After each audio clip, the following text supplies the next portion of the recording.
Paano nga ba gumagana ang LVD at SSR?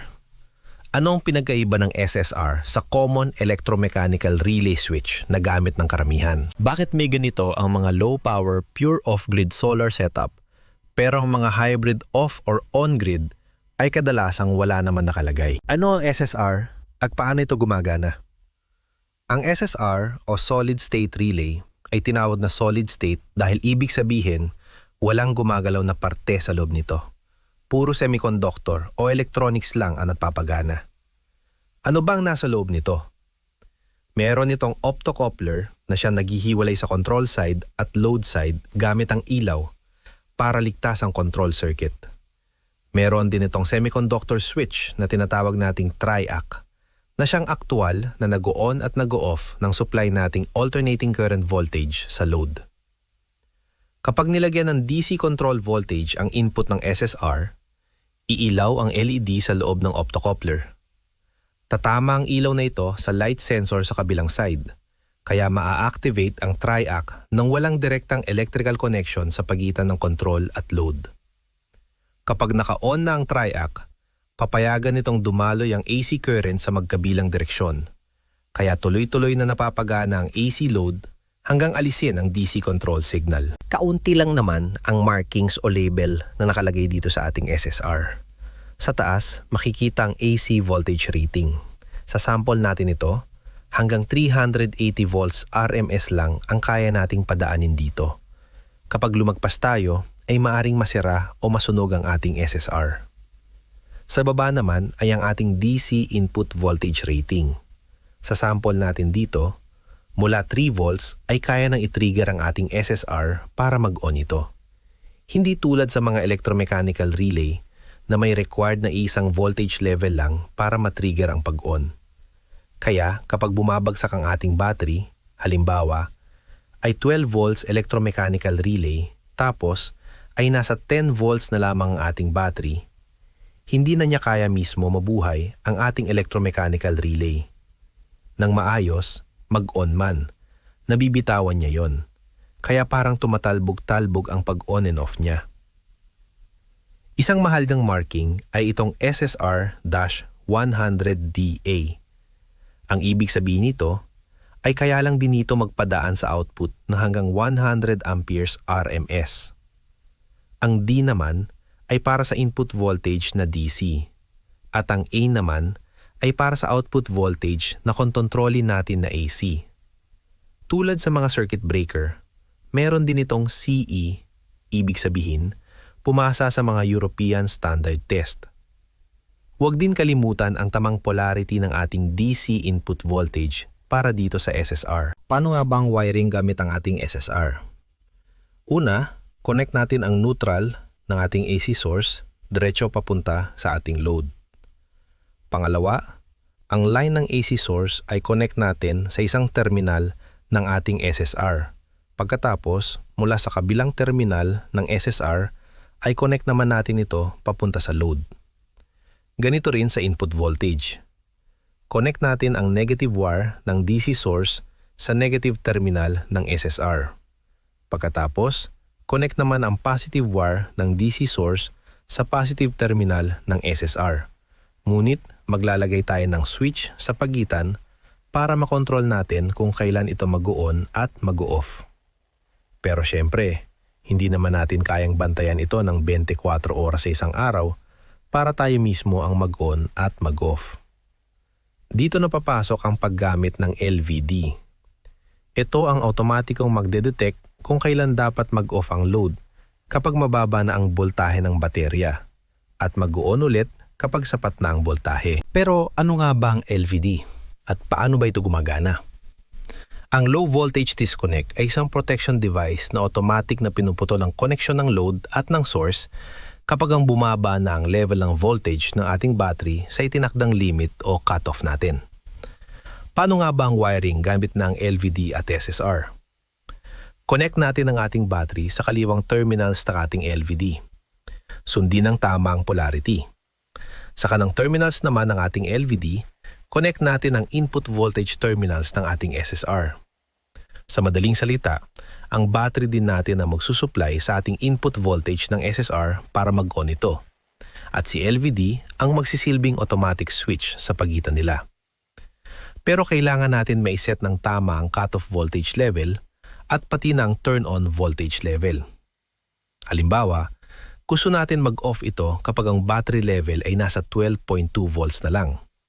At muli mag-turn on naman kapag ito umakyat na hanggang 12.8 volts. Paano natin ito gagawin? Step 1. Pindutin ng 2 beses ang left button. Hintayin na makita nag-flash ng decimal point sa 7 segment displays natin. Ibig sabihin pwede na tayong mag-set ng cut-off voltage level. Step 2. Gamitin ang left at right buttons para mai-adjust ang level ng voltage. Sa example natin dito, set natin ng 12.2 volts. Step 3. Hayaan lang ng ilang segundo hanggang mag-blink ang display. Ibig sabihin nito ay nag-save na. Para ma-verify natin kung naset niya ng tama, pindutin ng 1 beses ang left button. Step 4. Pindutin ng 2 beses ang right button.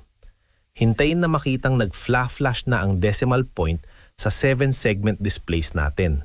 Ibig sabihin, pwede na tayong mag-set ng hysteresis o difference level. Step 5. Gamitin ang left at right buttons para ma-adjust natin ang value. Tama, hindi turn-on voltage ang siniset kung hindi ang dagdag na voltage na kailangan natin mula cut-off voltage para maabot ang target nating turn-on voltage. Sa sample natin dito, set natin ng 0.6 volts. Dahil ang 12.8 volts minus 12.2 volts ay 0.6 volts. Step 6. Hayaan lang ng ilang segundo hanggang mag-blink ang display. Ibig sabihin nito ay nag-save na. Para ma-verify natin kung naset niya ng tama, pindutin ng 1 beses ang right button. Panuurin natin itong short demonstration na ginawa ko. Pindutin ng 2 beses ang left button. Set ang value gamit ang left at right button. Wait na ilang segundo para mag-save. Ayon, okay na. Check natin kung naset niya. Pindutin ang left na 1 beses. Set naman natin ang hysteresis voltage. Pindutin ng 2 beses ang right button. Set natin ang value gamit ang left at right buttons.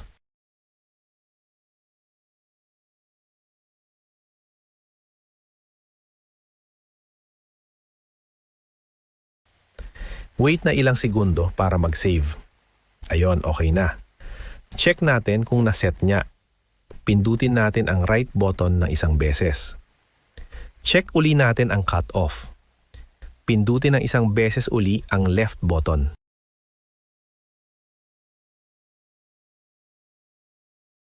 Pero ano ang pinagkaiba ng ating SSR sa automotive electromechanical relay natin? Ang kalimitan nating nakikitang relay switch ay isang uri ng heavy-duty automatic switch na gumagamit ng mababang current para ligtas na ma-on at ma-off ang isang linya na may mataas na current papunta sa load, kagaya rin ng SSR. Pero ito ay electromechanical. Ginagamit nito ang konsepto ng Faraday's Law of Induction. Sabi ni Faraday, kapag may dumaan daw na kuryente sa isang conductor, nakakapag-produce daw o nag-i-induce ito ng magnetic field, medyo mahina nga lang. Naisip nila na para lumakas ang magnetic field na ito, kailangan ma-focus natin sa isang lugar ang pinagsama-samang magnetic field ng ating wire. Kaya nung naisip nilang iikot ito o mag-coil, nakita nila na nagkaroon ng concentrated magnetic field na kahit paano ay kayang humila o maka-attract ng isang piraso ng bakal sa paligid nito. Kaya ito ang nilagay sa loob ng ating electromechanical relay. Kapag may dumaloy na kuryente, nahihila nito ang needle o maliit na bakal na nagko-connect sa 2 terminals nito.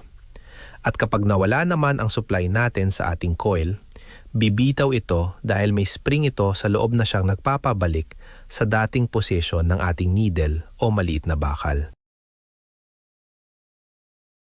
Ano naman ang wiring kapag ang gamit natin ay LVD at relay? Halos pareho lang ang wiring nito sa SSR. Siguraduhin din na tama ang pagkakabit ng input terminals ng relay, lalo na kung may nakalagay na positive at negative na polarity. Ano naman ang pinagkaiba ng dalawa at alin ang dapat piliin? Ang electromechanical relay ang mas karaniwang ginagamit dahil mas mura ito kumpara sa SSR. Hindi rin ito nangangailangan ng heatsink dahil normal na hindi ito gaanong umiinit. Gayunpaman, dahil may gumagalaw itong mga contact sa loob, meron itong tinatawag na wear and tear.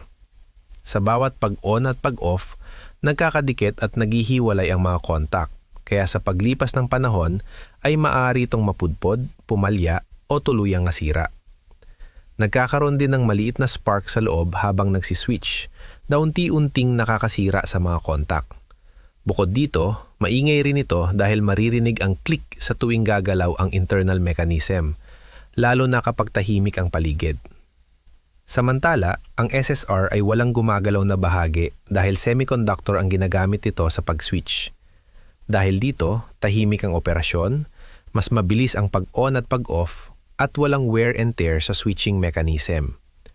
Ang kapalit nito ay mas mahal ito at kadalasang nangangailangan ng heatsink, lalo na kung malaki ang kuryenteng dumadaloy dahil umiinit ang semiconductor habang ginagamit. Bakit may ganito ang mga low-power pure off-grid solar setup, pero ang mga hybrid off-grid o on-grid system ay kadalasang wala nito? Ang mga battery, maging lead-acid, gel o lithium LiPo4 ay may limitasyon. Hindi sila dapat ma-discharge hanggang sa sobrang baba ng voltage. Kapag nangyari ito, maaring masira ang mga chemical sa loob ng battery at mabawasan ang kapasidad at buhay nito. Bukod sa pagprotekta sa battery, nakakatulong din ang LVD na protektahan ang solar charge controller laban sa biglaang malalaking load habang mababa na ang battery voltage. Sa ganitong paraan, nababawasan ang stress sa SCC at mas nagiging maayos ang charging ng battery. Kadalasan, sa mga pure off-grid setup natin ito, ginagamit dahil maraming pure off-grid inverter ang walang built-in low voltage disconnect o kung meron man, masyadong mababa ang cut-off voltage. Madalas din ay wala silang communication sa solar charge controller at gumagamit ng blind battery o walang BMS o may dummy BMS lamang. Dahil dito, hindi nalalaman ng inverter ang aktwal na kondisyon ng battery at hindi nito ito kayang protektahan ng maayos. Sa kabilang banda, karamihan sa mga hybrid inverter ay may built-in battery protection at communication sa battery management system at built-in na din ang charge controller. Kaya kadalasan ay hindi na kailangan ng hiwalay na LVD at SSR.